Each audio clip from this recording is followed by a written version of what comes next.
Welcome back. Thank you for staying with the broadcast. Education Minister Dr. Gail Rigobert finally speaks on a deadly police shooting which resulted in the death of a 17-year-old Arnold Joseph. The incident occurred nearly 1 month ago along the Chaussee Road near the La Panse Junction. Rochelle Gonzalez reports. Dr. Gail Rigobert has finally addressed the police shooting, which occurred last month and resulted in the death of a 17-year-old Entrepot Secondary School student. Arnold Joseph was shot and died along the Chaussee Road near the La Panse Junction after the vehicle he was in reportedly failed to obey a police directive to stop. Dr. Rigobert said the ministry has extended protocol, which is exacted when they lose a member of staff or student. She said through this protocol, they reached out to the grieving family through the Human Services Department. On this occasion, however, she extended her personal message of condolence. Let me on this occasion express my condolences and pray that God will comfort the family during this difficult time. In response to calls for a speedy investigation into the matter, Dr. Rigobert said she will allow the rightful agencies to deal with this aspect of the case. You must know by now that my position is that when a matter resides with the police, we allow for them to do their bit and pray that justice be served. As we do for every other case, we always ask for swift justice and that we ask for the agencies responsible to be meticulous, be very prudent, and treat the matter with some degree of urgency. And that is not particular to this case. 2 other individuals also occupied the vehicle which Joseph was on board, and one was injured whilst the other escaped without injury. Police later revealed that a 9mm firearm was recovered by officers from the said individuals. Reporting for Hot 7 News, I'm Rochelle Gonzalez. The Folk Research Center is well on its way to raising sufficient funds for the rebuilding of their Mount Pleasant headquarters, which was gutted by fire in 2018. With the help of legendary soca acts, including Burning Flames and Crazy, the organization is hopeful that they can achieve their goals sooner rather than later. The folks from the Monsignor Patrick Anthony Folk Research Center are reaping the rewards of their first major attempt at raising funds for the FRC rebuilding efforts. The organization is striving to raise $3.5 million to rebuild the structure which was destroyed in a March 2018 fire, which took along with it decades of valuable and irreplaceable St. Lucian artifacts and history. Executive Director of the FRC, Hilary Laforce, said since they have just started the efforts, they are still far from their goal, but he is confident that they will get there in the not-too-distant future. On Sunday, June 9th, however, they seemingly inched a little closer to their target with a musical concert, which featured acts including the legendary Burning Flames and King Crazy. It was a very good turnout, although we wanted to fool the entire park, but we got quite a number of people out there. On a preliminary assessment based on feedback, people enjoyed themselves, they enjoyed the show. Almost everybody I speak to are now saying we need to get another show like that going again sometime later in the year. We now have to look at what kind of returns that we obtain from the show. As you know, it was a fundraiser. The idea is for us to raise funds for the rebuilding of the Folk Research Center. Laforce proudly said the event was an overall success. He was also full of praise for all those who lent a hand in one way or another. We were happy that everything went well. We were concerned about the rain in the morning. There's a little shower, but it gave us a break for the entire show. No rain fell. Patrons were well behaved. There were no incidents of anything else. And so we were happy. We were happy that everybody enjoyed themselves. We had a number of volunteers. There's so many people you have to thank that I don't have the time right now. And I don't want to say something that I forget people's names, but it's important that we thank all our sponsors. There are a number of them. Those persons who came in to help, there was the Lions Club. There was also some volunteers. And it's a lot of effort. I always say thank you to everybody who came. Thanks for the patrons. The musicians did a very good job. And we're going to have a post-mortem on Thursday this week, the 14th. Thursday the 13th. And we're hoping to understand what went on and see how we can get another one and improve upon it. Laforce expressed hopes that corporate citizens, as well as members of the St. Lucian diaspora, will come on board to aid in the efforts to raise the targeted amount. Reporting for Hot 7 News, I am Rochelle Gonzalez. Thank you, Rochelle. With the recent launch of Vaval TV, the newest addition to Hot 7 TV, media professionals are praising the station's effort to fill the void leading up to Carnival, while simultaneously providing a platform for local music and entertainment. Solange Alfred tells us more. The launch of Vaval TV was met with the approval of stakeholders within the media and music landscape.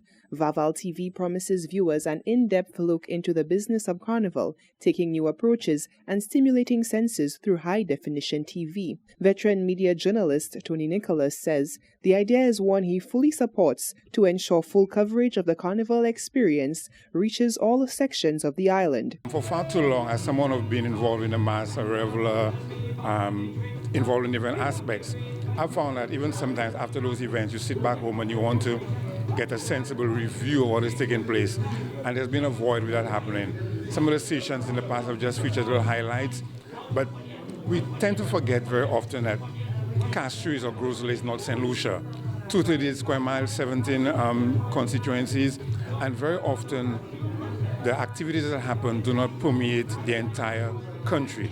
So I think having a program like Vaval TV with some sensible, some informative interviews with different aspects from the mass camps, from the business of Carnival, and different aspects, I think is a very, very good initiative. I'm really looking forward to it. Recognizing the benefits of Vaval TV to the music industry, Vice Chair of ECHO Board of Directors Ian Sanchez says the publicity offered by Vaval TV will work towards boosting the careers of local musicians. Exposure of the music and the exposure of the art form, both artists as well as producers, to get some exposure for Carnival, and I think that will basically help in broadening the market.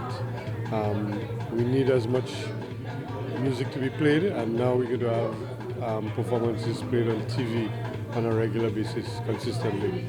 So that should basically give the platform. It's really a platform that I'm thinking of. And as a result, maybe more music will be played on the radio, which is where ECHO picks up for royalties. Vaval TV will be aired on Hot 7 TV from 8 to 10 p.m. on Channel 117 on Flow and Channel 7 on Plug and Play free-to-air. Reporting for Hot 7 News, I am Solange Alfred. Residents and neighboring schools of Soufrière are being given the chance to earn Massey points in exchange for recyclable materials. The initiative went hand in hand with the recent observation of World Oceans Day, which was observed on Saturday. Whilst the Fisheries Department and partners took to the high seas in Soufrière on Saturday in a bid to rid the ocean of garbage and the dreaded lionfish, one environmentally conscious company was doing their part on dry land. Joua Kali Limited is a social enterprise based in St. Lucia in the business of collecting recyclable materials including glass bottles, tin cans and plastic bottles. The company set up a pop-up depot in Soufrière for the first time. Laura John, founder and CEO of Joua Kali Limited, said this was the perfect opportunity for the Sulphur City residents to do their part for the environment. We are here for the first time in Soufrière, setting up our pop-up depot as part of World Oceans Day. We were invited by Caribbean Sea as well as the Soufrière Marine Management Area. And there are a series of activities happening in Soufrière for this day, one of which is the pop-up depots. So we're giving the residents and neighboring schools an opportunity to actually gain some Massey points by bringing in their recyclable materials. John said the overall response was very positive. She said initiatives of this sort go a long way. The reality is that 80% of the marine pollution is actually coming from land-based activities. So we know that the depots are critical in terms of giving people an avenue so as to eliminate materials ending up in our environment or even going to the landfill. At an international level, there are many campaigns and an entire movement around eliminating single-use plastics and just reducing the amount of plastic overall in the environment.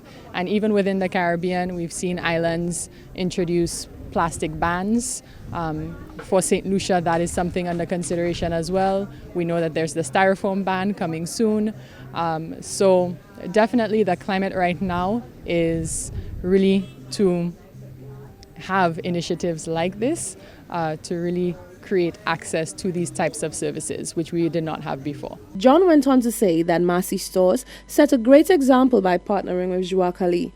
She said it sends an important message. Our partnership with Massy Stores St. Lucia Limited has been critical. Persons value the points, and so it does serve as a big incentive to get them to participate. But many also do so just as a matter of their own personal responsibility and wanting to keep their environment clean. But today's depot in Soufrière would not have been possible without the support, once again, from Massy, who has gone beyond just providing points, but enables us to actually be here to provide this service. Joie Kali establishes pop-up depots twice a month at strategic Massy Stores locations around the island. Reporting for Hot 7 News, I'm Rochelle Gonzalez. You're watching the Hot 7 Nightly News. Stay with us. There's more coming up after the break.